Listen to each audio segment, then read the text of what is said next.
Élu entrepreneur de l'année 2016 pour la Suisse par EY, Olivier Brouran, ingénieur diplômé en 96 du département informatique de l'INSA Lyon, est à la tête d'une société qu'il a créée il y a bientôt 10 ans et qui lui ressemble, Amaris. Notre métier, c'est le conseil et l'ingénierie en technologie. Donc, qu'est-ce qu'on va faire? On va aider nos clients, qui sont des grands comptes mondiaux, dans la réalisation de leurs projets à caractère technologique, que ce soit sur de l'informatique, de l'électronique, de la mécanique, des sciences de l'ingénieur de façon générale, de la biotechnologie ou des télécommunications. On a eu la chance d'écrire une histoire entrepreneuriale assez hors norme, qui nous a amené aujourd'hui à avoir un groupe qui couvre un peu plus de 50 pays avec 2600 personnes. Et cette aventure que j'ai écrite avec Olivier Tisser, qui a également fait l'INSA, lui en génie civil, personne n'est parfait, alors que moi j'étais en IF, bien sûr, bien mieux.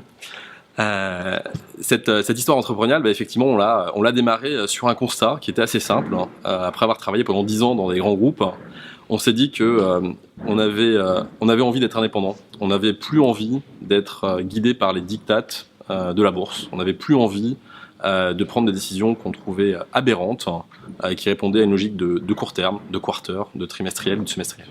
Voilà comment c'est venu.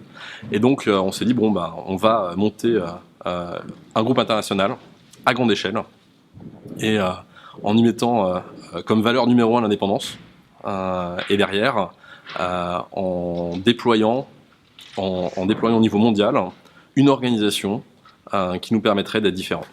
Voilà comment on arrive à aujourd'hui ce prix. 50 pays, 2600 salariés, 14 millions d'euros de chiffre d'affaires, Amaris compte 75 nationalités parmi ses équipes et présente une caractéristique, la moyenne d'âge de ses salariés, 31 ans pour le groupe, 27 pour le staff. Mais aux âmes bien nées, la valeur n'attend point le nombre des années, n'est-ce pas? Les associations à l'INSA, c'est quelque chose d'extrêmement formateur. Et on s'est rendu compte finalement qu'avec pas grand-chose, et en étant très jeune, on arrivait à faire des choses assez géniales. J'ai eu la chance aussi qu'on me confie des responsabilités quand j'ai démarré ma carrière. Et donc du coup, forcément, c'est quelque chose qui reste ancré dans l'ADN.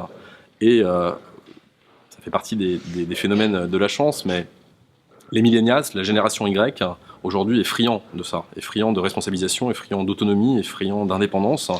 Et finalement, l'écosystème qu'on a mis en place chez nous, cette organisation dans le groupe, correspond à ce qu'attendent cette génération. Et quel message pourriez-vous adresser aux élèves ingénieurs de l'INSA qui s'interrogent sur leur formation et leur avenir professionnel? Alors, qu'est-ce que je pourrais dire à des étudiants? Il y a deux choses qui vont probablement, l'une pas vous étonner, l'une vous étonner. La première, c'est faites de l'associatif. C'est la meilleure école qui soit pour apprendre ce que c'est qu'une entreprise, une gestion. Apprendre aussi comment on fait quand on n'a pas d'abondance, qu'il faut se débrouiller. À l'époque, la devise des 24 heures, c'était quand c'est gratuit, c'est moins cher. Et c'est quelque chose qui, effectivement, nous a appris à se débrouiller. Ça, c'est le premier message. Le deuxième message, aujourd'hui, on doit avoir à peu près 60% des gens qui sortent de l'école qui ont envie d'être entrepreneurs. Malheureusement, ça n'est pas pour tout le monde.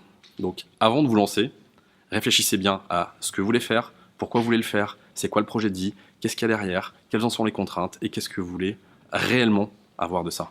On peut aussi tout à fait trouver des configs intrapreneuriales qui répondent à un désir d'entreprendre. Les gens mélangent souvent le désir d'entreprendre avec le fait d'être entrepreneur. C'est pas pour tout le monde, même si c'est génial.